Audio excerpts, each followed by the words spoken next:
Bonjour et bienvenue sur cette vidéo qui va sans doute être une révélation pour beaucoup d'étudiants. L'anglais ne se construit pas comme le français.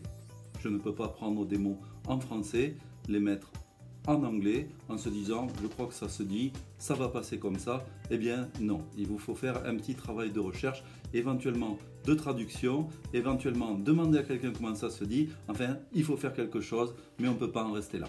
Donc petite musique d'intro pour faire comme tout le monde sur YouTube et on y va juste après.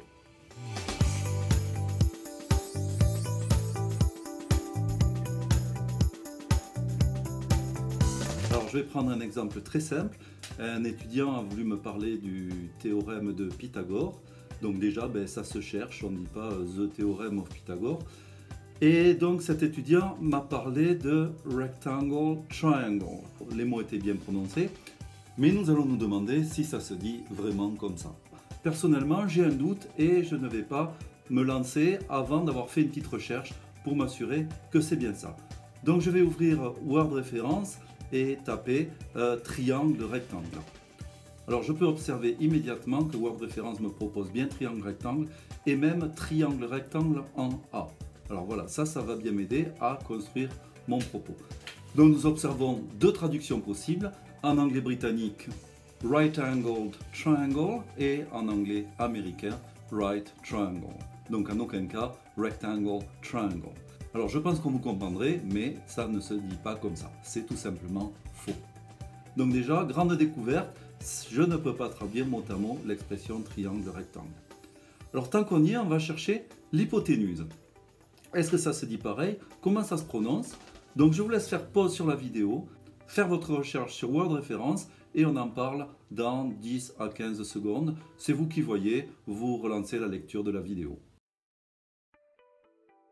Alors, nous avons trouvé hypoténuse. Le mot est le même, sauf qu'il n'y a pas d'accent en anglais. Le problème, ça va être de le prononcer. Alors, il va falloir que je clique sur le mot anglais pour obtenir la prononciation de hypoténuse. Et donc ici, je vois la phonétique. Alors, si vous avez un petit bagage en phonologie, ceci peut vous aider. On va le décoder ensemble.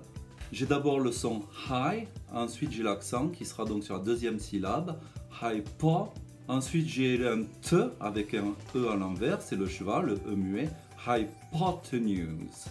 Hypotenuse. Alors ce serait plus pratique si je pouvais l'écouter. Alors d'habitude les dictionnaires en ligne vous proposent de l'écouter.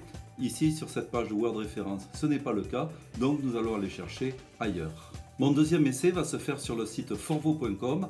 Vous trouverez là des phrases dites par des locuteurs natifs, donc je vais rentrer hypotenuse dans le moteur de recherche et voir ce que me propose Forvo. Donc je fais bien attention évidemment de choisir English et donc là j'ai la prononciation d'un locuteur natif. Et je n'ai plus qu'à cliquer pour écouter. Hypotenuse. Donc je suis déjà un petit peu mieux armé pour faire ma démonstration sur le triangle rectangle. Voilà, mais ceci est à appliquer à tout le vocabulaire que vous allez utiliser. Alors plus vous avez de bagages, moins vous aurez de recherche à faire. Moins vous avez de bagages, plus vous aurez de recherche à faire. Donc en conclusion, tu n'emploies pas les bons mots, tu n'as pas fait le boulot. C'est à vous de faire ce travail de recherche et je peux vous garantir que votre professeur y sera particulièrement sensible. Voilà, c'est tout pour aujourd'hui. Eh bien, bon courage et essayez de mettre ces conseils en pratique.